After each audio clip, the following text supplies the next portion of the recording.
ದರ್ಶನ್ ಮತ್ತು ಧರ್ಮಸ್ಥಳದ ಸುದ್ದಿಯನ್ನ ಎರಡು ಭಾಗಗಳಾಗಿ ಇವತ್ತಿನ ರಾ ನ್ಯೂಸ್ ನಲ್ಲಿ ನಿಮ್ಮ ಮುಂದೆ ಇಡ್ತಾ ಇದ್ದೀವಿ. ಭಾರತದ ಸಂವಿಧಾನದ ವಿಧಿ 14ರ ಅಡಿಯಲ್ಲಿ ಕಾನೂನಿನ ಮುಂದೆ ಎಲ್ಲರೂ ಒಂದೇ. ಒಬ್ಬ ವ್ಯಕ್ತಿ ಎಷ್ಟೇ ಪ್ರಭಾವಶಾಲಿಯಾಗಿದ್ದರೂ ಪ್ರಸಿದ್ಧನಾಗಿದ್ದರೂ ಕಾನೂನಿನ ಕಾಠಿಣ್ಯದಿಂದ ತಪ್ಪಿಸಿಕೊಳ್ಳೋದಕ್ಕೆ ಸಾಧ್ಯ ಇಲ್ಲ. ಒಬ್ಬ ಸೆಲೆಬ್ರಿಟಿ ಅಂದ ಮಾತ್ರಕ್ಕೆ ಕಾನೂನಿಗಿಂತ ದೊಡ್ಡವರಾಗೋದಿಲ್ಲ ಮತ್ತು ಜಾಮೀನಿಗೆ ಅರ್ಹರು ಆಗೋದಿಲ್ಲ. ಒಬ್ಬ ವ್ಯಕ್ತಿ ಜೈಲಿನೊಳಗಿದ್ದು ಬಂಧನದೊಳಗಿದ್ದರೂ ಕೂಡ ಇಡೀ ವ್ಯವಸ್ಥೆಯನ್ನೇ ಬುಡಮೇಲು ಮಾಡುವಂತಹ ಸಾಮರ್ಥ್ಯವನ್ನ ಹೊಂದಿದ್ದರೆ ಆತ ಸಾಕ್ಷ್ಯಗಳ ಮೇಲೆ ಪ್ರಭಾವ ಬೀರುವಂತಹ ಸಾಧ್ಯತೆ ಇದೆ. ಹೀಗಾಗಿ ದರ್ಶನ್ ಜಾಮೀನನ್ನ ರದ್ದು ಮಾಡಿ ನ್ಯಾಯಾಧೀಶರು ಮತ್ತೆ ಅವರನ್ನ ಜೈಲಿಗೆ ಕಳುಹಿಸಿದ್ದಾರೆ.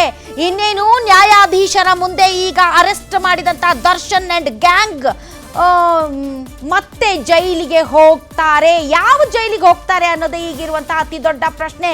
ಮತ್ತೆ ಬಳ್ಳಾರಿಗೆ ಹೋಗ್ತಾರಾ ಅಥವಾ ಡೇ ಟು ಡೇ ಬೇಸಿಸ್ ಅಲ್ಲಿ ಟ್ರಯಲ್ ನಡಿಬೇಕು ಅಂತ ಹೇಳಿರೋದ್ರಿಂದ ಇಲ್ಲೇ ಉಳಿಸ್ತಾರಾ?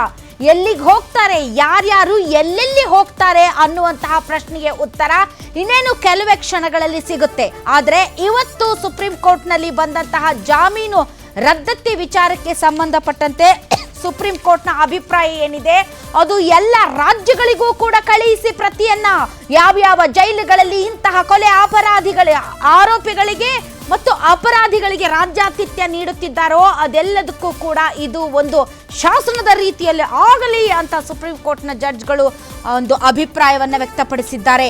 ಹಾಗಾದರೆ ಇವತ್ತು ಸುಪ್ರೀಂ ಕೋರ್ಟ್ ಏನು ಹೇಳಿದೆ, ದರ್ಶನ್ ಭವಿಷ್ಯ ಏನು, ದರ್ಶನ್ ಮುಂದೆ ಇರುವಂತಹ ಆಪ್ಷನ್ಸ್ ಏನು, ಇನ್ನು ಎಷ್ಟು ದಿನ ಡಿ ಬಾಸ್ ದರ್ಶನ್ ಅವರು ಜೈಲಿನಲ್ಲೇ ಕಾಲ ಕಳಿಬೇಕಾಗುತ್ತೆ ಅನ್ನೋದಕ್ಕೆ ಸಂಬಂಧಪಟ್ಟಂತೆ ಕಂಪ್ಲೀಟ್ ಡೀಟೇಲ್ಸ್ ನಿಮ್ಮ ಮುಂದೆ ಇಡ್ತೀವಿ. ಮತ್ತು ಮಾಸ್ಕ್ ಮ್ಯಾನ್ ಅನಾಮಿಕಾ ಭೀಮಾ ಮಾಧ್ಯಮಗಳ ಮುಂದೆ ಬಂದು ಮಾತನಾಡಿದ್ದಾನೆ. ಮತ್ತೊಂದು ಕಡೆ ಇಲ್ಲಿ ಸದನದಲ್ಲಿ ಆ ಅನಾಮಿಕನದೇ ಸದ್ದು, ಧರ್ಮಸ್ಥಳದ್ದೇ ಸುದ್ದಿ ಗದ್ದಲ.